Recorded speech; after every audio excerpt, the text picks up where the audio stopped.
So what do you guys think of this new Fantastic Four film? I thought it was really good. It started off to me. It started off kind of slow. It kind of reminded me of the last Tom Holland Spider-Man movie, where it kind of dragged a bit until Tobey Maguire and Andrew Garfield popped up, and then the film just ramped up after that.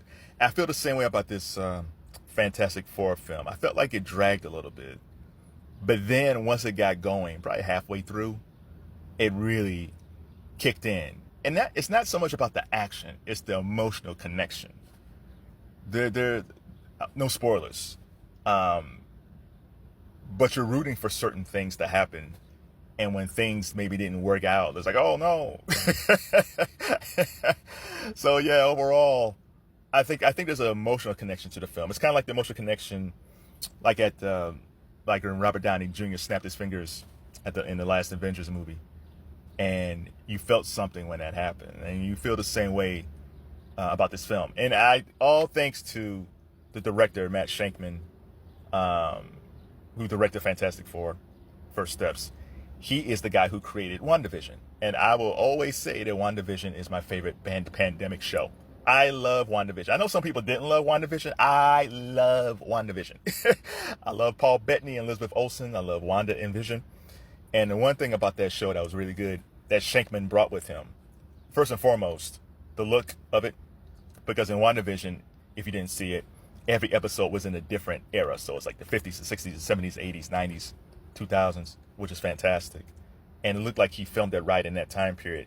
So he's the perfect director for this, because Fantastic Four: First Steps is set in the 1960s. And it's fantastic. I would love to see what his process was of putting everything together, because it looked fantastic. So there's that. So visually, great choice as director. But the one thing that he did with Wanda and Vision is that you cared about them as a couple. And the ups, the downs, the love, the losses, like you really cared and rooted for Wanda and Vision. And he did the same thing with Sue and Reed Richards. Vanessa Kirby plays Sue. Pedro Pascal plays Reed. The funny thing is, when Pedro Pascal was chosen, a lot of people was like, what? Because initially it was people thought it was going to be John Krasinski, because John Krasinski, even before Multiverse of Madness, people thought that John Krasinski should play Reed Richards. And then John Krasinski actually popped up as Reed Richards in Doctor Strange Multiverse of Madness. He was on a different Earth, but it's like, oh, there he is. And people thought after that he was going to be Reed, and they chose Pedro Pascal.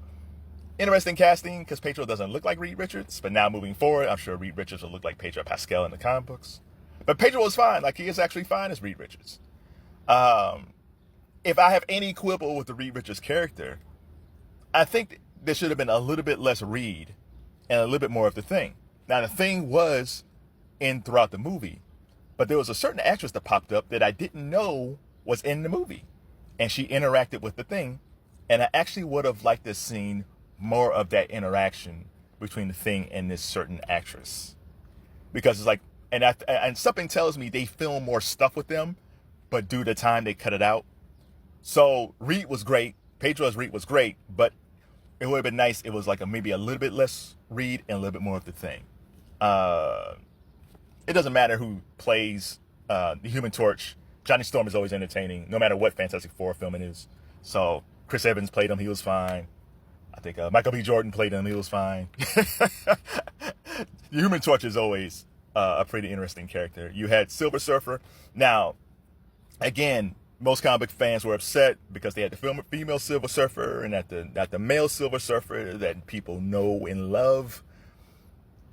Don't be too worried about that. The female Silver Surfer is in it, and she does play a major part in the movie, but she doesn't overtake the movie. And the way they wrote the script, it made a lot of sense, even though it would have been nice to see the original Silver Surfer. But the way they wrote the character and the amount of time she's on the screen, it's fine. The time period was great to put Galactus in the movie. Even as a kid, when I was reading this, because Galactus is basically a giant, I always felt like, how are they going to do this? Like, even as a young, I was like, if they ever make this into a movie, how the heck they going to make Galactus this giant being? How are they actually going to do it special effects wise without making him look cartoony? They did a great job with Galactus. Excellent job. Like, the way they shot it is almost like, yeah, this is exactly how he was in the comic books. And that's the one great thing, not just with Matt Shakman with Fantastic Four, but also with James Gunn with Superman. They are students of the comic book. Like, James Gunn grew up with the Superman comics. I'm not sure about Shankman. But Chris Nolan with The Dark Knight, he wasn't a Batman fan, but he just studied deep. He studied deep into the Batman mythology, and that's why The Dark Knight was as great as it was. And I don't know if Shankman is a comic book fan or not a comic book fan, but he got the essence of the Fantastic Four. Let me go back to James Gunn for a second. If you saw Superman, you knew there was points in that movie, especially early on, where there was like some tense exchanges between Lois and Clark. And I think that's the influence of WandaVision that Shankman brought in. Because one of my favorite couples in the comic books, in the films, was Gwyneth Paltrow and Robert Downey Jr. I loved Tony and Pepper together. It was almost like a cat and mouse thing they had. It was almost like His Girl Friday. It's like Donna and Harvey on Suits. Like, you really enjoyed their relationship, but it was always flirty. The thing that Shankman did with WandaVision, and again with Sue and Reed, is you believe them as a couple. You can be in a relationship or a marriage where you really love everybody loves each other. Nobody hates each other. It's all pure love. But no relationship, even the best relationships in the world, run smoothly. And you saw this, you saw it in WandaVision, you saw it in the new Superman movie, and you see it again with Reed and Sue, where they love each other dearly, but it doesn't mean they agree with each other all the time.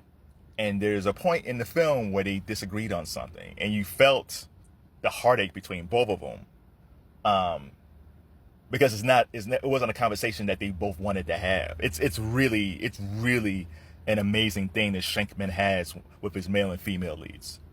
So overall, good movie. The sad thing is, because I think Reed Richards is supposed to be in the next Avengers movie. I don't know who else is going to be in it from the Fantastic Four. So that means I probably won't get I won't get the next Fantastic Four film probably until 2028. I don't know, because they have to probably start filming it either next year or at the very latest 2027. But yeah, I might not get the next Fantastic Four film till 2028. Hell, the last Tom Holland Spider-Man film came out in 2021, and the new one will be out in 2026. That's 5 years, man.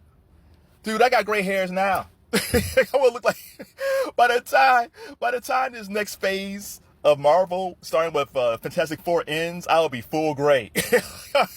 I will be straight up looking like Morgan Freeman by the end of this thing. by the time these films end. But overall, good movie. Some say it's the best comic book film ever. I don't know about that. But believe me, if you feel like the film kind of drags because it's not a lot of action in the beginning, it's some action but not a lot.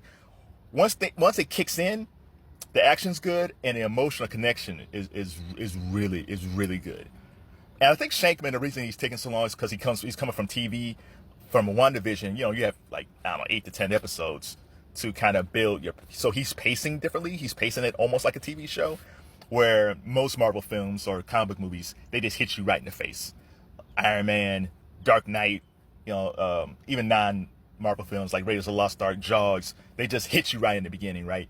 This film doesn't do that, but it's really good. And it gives you a wrap-up about, if you don't know the Fantastic Four story, they give you a nice quick wrap-up in the very beginning of how they get their powers and all that stuff. So if you don't know, now you know. So what do you guys think? Did you see the Fantastic Four film? What did you think?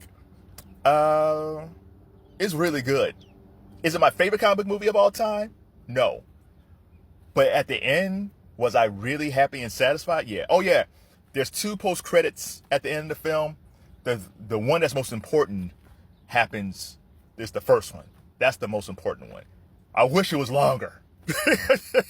I wish it was longer. And the Russo brothers, who's going to be directing the next 2 Avengers movies, directed the first post-credit.